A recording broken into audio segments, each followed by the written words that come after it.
Hi, it's Sean from Traffic Services, and this is your Monday morning update for March 29th, 2021. I am joined by audio link by Detective Constable Scott Matthews. He's a member of our investigative unit, and we are here to discuss the weekend stats of impaired driving. Scott, how are you, and how did we do this weekend?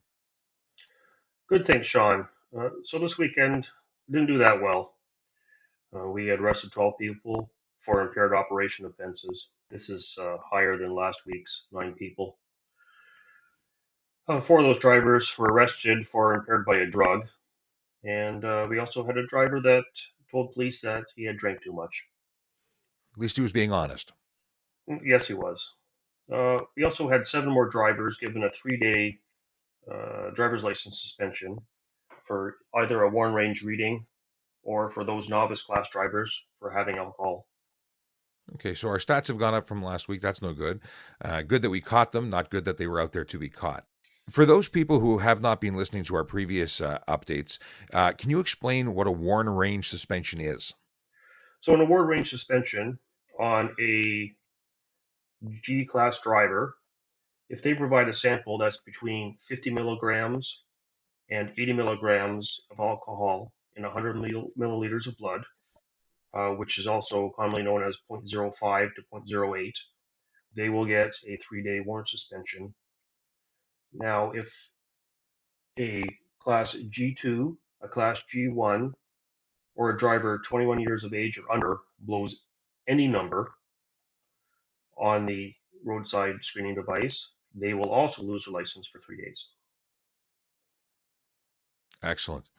And you also mentioned drugs. So I don't think we've discussed drug arrests on any previous updates, but what can you tell us about how the process is or goes when you're arrested for impaired by drug? Uh, so, if a driver is stopped and the officer believes that they are impaired by a drug, or if the officer demands a standardized field sobriety test and that person performs poorly, then they are arrested for impaired operation by a drug. They are brought into the station before a drug recognition expert to perform a series of tests and evaluations to determine whether the expert believes that the driver is impaired by a drug. And and then you move on through the process. But ultimately, not consuming drugs or alcohol before getting behind the wheel of a car is the way to go. Having zero in your blood is the safest and provides the least chance of you getting arrested. That's correct, Sean. And also of note that a novice class driver or a driver under the age of 22 also must have zero THC in their system. We do have devices that can check for THC uh, in a person's saliva.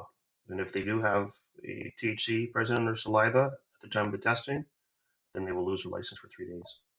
Okay, good to know. And that's something that drivers that are in that class would have been notified when they got licensed. So it's not a shock. This isn't a surprise to a novice driver that they're not allowed to consume drugs or alcohol when behind the wheel of a car at all. That's correct, Sean. Obviously, it's every driver's responsibility to keep up on the ever evolving driving laws and understand what the requirements are to keep their license.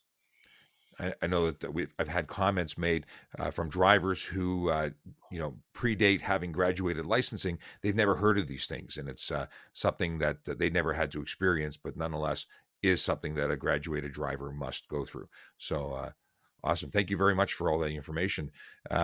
Just to recap, we had 12 arrests for impaired driving. We had additionally 7 drivers who were given 3-day warrant suspensions, and I think that covers it. That's our update. Anything you wanted Yep. to add, Scott? So that's about all. All right. Well, listen, thank you as always. I appreciate your time, and we look forward to talking to you again soon. See you, Sean. Take care. All the best. Join Scott and myself every Monday where we discuss the weekend's impaired driving arrests. You can catch us every Friday where we recap the entire week. And then you can also follow us on YouTube, Instagram, Twitter, and even TikTok. Thanks very much for tuning in.